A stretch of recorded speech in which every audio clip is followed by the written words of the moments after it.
So we have a question from the comments, and someone's asking if you could explain the concept of bid'ah.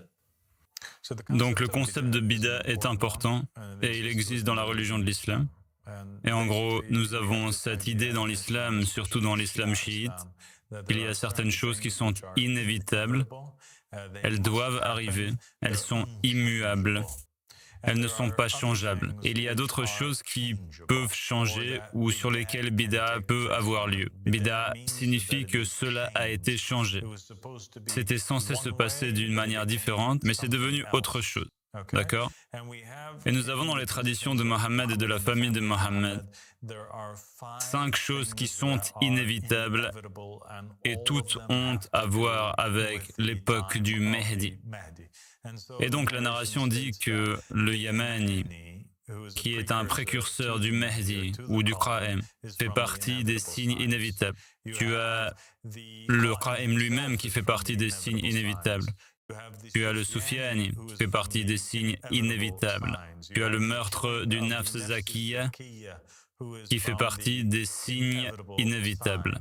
Et tu as aussi Al-Khasf bil-Baïda, ou l'engloutissement de l'armée dans Al-Baïda, qui est aussi l'un des signes inévitables. Et si tu regardes ces signes, ils tournent tous autour du personnage du Qa'im et du Qa'im lui-même. Et donc le Qa'im, il doit avoir son précurseur ou son prédécesseur, le Yamani. Et nous avons vu que le Yamani est venu et que ce signe inévitable est arrivé. Il a été accompli, l'apparition de Qa'im lui-même a été accomplie et il est ici. L'apparition du Soufiani a aussi été accomplie et il est vivant et il est ici en ce moment. Tu as Al-Khasf bil-Baïda et le meurtre de Nafs Zakiyya, l'âme pure. Ces deux événements ne se sont pas encore produits, mais ils doivent se produire. Il n'y a aucun moyen d'y échapper. Et le meurtre de Nafs Zakiyya est un événement qui a lieu, selon les narrations, 15 jours après le soulèvement du Qa'im, dans lequel l'un de ses proches compagnons, quelqu'un qui lui est très cher, un personnage très important dans la Darwa, que certaines narrations nomment comme étant Mohammed ibn al-Hassan. Il est tué, assassiné. Tu as ensuite, en conséquence, le Qa'im qui se lève et le Soufiani, son ennemi juré, qui tente de le combattre. Alors il envoie une armée et cette armée est engloutie par la terre. Maintenant, ce sont les signes qui ne peuvent jamais changer. Peu importe, ils seront toujours accomplis. Tout le reste à part cela est modifiable selon les actions, les choix et les circonstances qui entourent les gens. D'accord? Et ce concept bid'a, on peut aussi le retrouver dans l'islam, dans le christianisme et dans le judaïsme, dans les histoires des prophètes et des messagers. Et je peux te donner un exemple.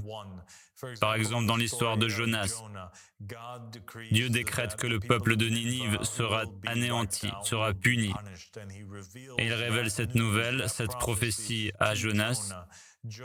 Jonas finit par la révéler et avertit son peuple d'un châtiment à venir. Les narrations disent qu'il se retire, il monte sur une montagne, il observe la ville de Ninive, il se réveille le matin suivant et il voit que le châtiment n'est pas descendu sur son peuple. Et donc une bid'a s'est produite. Un changement a eu lieu dans le cours du plan de Dieu. Il l'a modifié. Au lieu de les punir, il a repoussé le châtiment, il l'a levé. Il a pardonné au peuple parce qu'ils demandaient pardon et qu'ils étaient repentants. Donc, si les gens soutiennent le Mehdi ou soutiennent le Qa'im, ils peuvent aussi éviter beaucoup de châtiments de la fin des temps ou des prophéties qui concernent la destruction de leur peuple et de leur nation. Des changements peuvent se produire s'ils soutiennent la vérité. S'ils choisissent de ne pas soutenir la vérité, et qu'ils font ceci ou cela, si le Qa'im lui-même choisit de prendre différentes voies ou parcours, cela affecterait aussi les prophéties particulières qui sont associées à lui. Et c'est pourquoi l'imam Ahmed al-Hassan, quand je parlais avec lui et que nous discutions des signes de la fin des temps et des événements qui auraient lieu pendant le Qiyam, l'imam a dit que tout est sujet au changement ou au bid'a, à l'exception de ces signes inévitables, ce qui signifie que le Mahdi n'a même pas nécessairement besoin d'émerger entre le Ruqun et le Maqam. Il n'a pas besoin de régner sur le Moyen-Orient en premier. Il peut régner depuis n'importe où, il peut émerger de n'importe où. Le plan lui-même n'est pas gravé dans la pierre. Tout comme la jurisprudence à l'époque du prophète Mohammed sallallahu alayhi wa alayhi, n'était pas figée, mais plutôt révélée en fonction des actions du peuple à ce moment-là.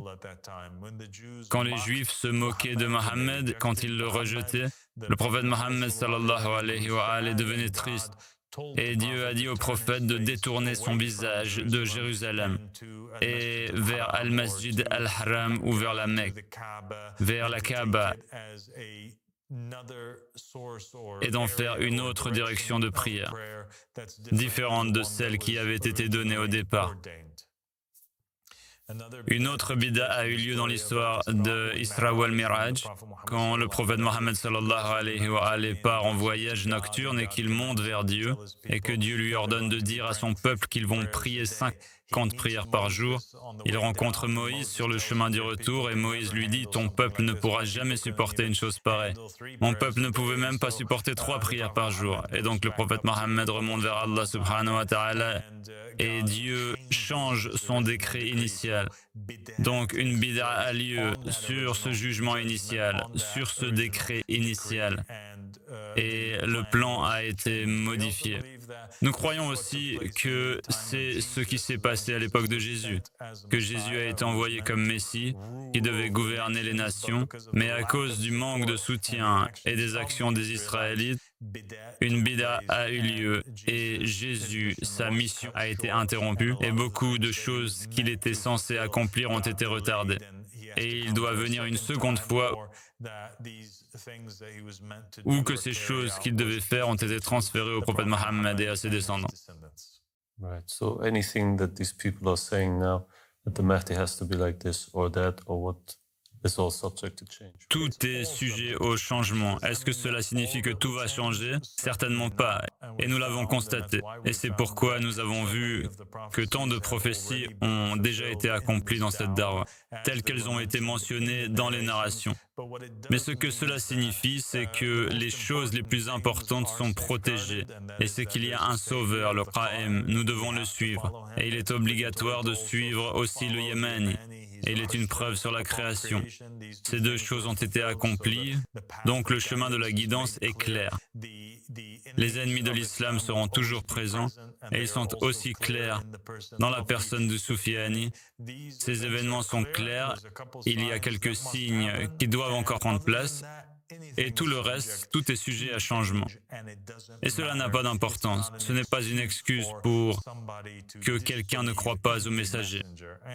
Et nous avons aussi trouvé que la bid'a, pour cette raison, est mise en avant dans beaucoup de narrations, y compris celle qui concernait Noé et la promesse qu'il avait faite à son peuple, que s'il prenait la graine du palmier et la plantait, une fois que le palmier grandirait, le déluge viendrait. Et puis le déluge n'est jamais venu, lorsque l'arbre a grandi. Et les gens ont été mis à l'épreuve par cela. Mais en réalité, la promesse a été retardée à un moment futur où 10 arbres avaient été plantés et que ces 10 arbres ont grandi, alors le déluge est arrivé. Donc Dieu peut et se réserve toujours le droit de changer son plan et de modifier son plan ou d'annuler des parties ou des aspects de son plan entièrement. Et ce droit que Dieu se réserve à lui-même s'appelle bid'a.